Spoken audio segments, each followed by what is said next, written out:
കർണാടകയിലെ മുഖ്യമന്ത്രി മാറ്റത്തിൽ അന്തിമ ധാരണയായില്ല. ഡി.കെ. ശിവകുമാർ സിദ്ധരാമയ്യ ചർച്ചയും ഐക്യസന്ദേശവും താൽക്കാലികം മാത്രമെന്നാണ് ഡി.കെ. ക്യാമ്പിന്റെ വാദം.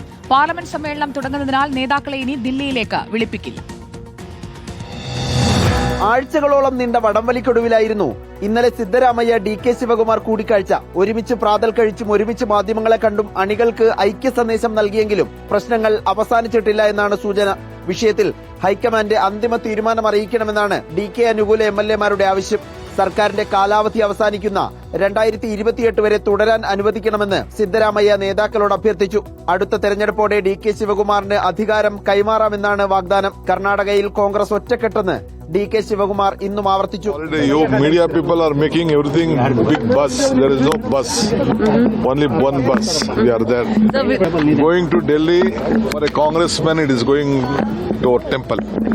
So it is quite natural. Parliament സമ്മേളനത്തിന്റെ മാധ്യമ ശ്രദ്ധ മാറുമെന്ന് വിലയിരുത്തി നേരത്തെ നിശ്ചയിച്ച ദില്ലി ചർച്ച ഒഴിവാക്കിയിട്ടുണ്ട്. ആവശ്യമെങ്കിൽ പാർലമെന്റ് സമ്മേളനത്തിനു ശേഷം ദില്ലിയിൽ ഹൈക്കമാൻഡ് 2 നേതാക്കളുമായും ചർച്ച നടത്തും.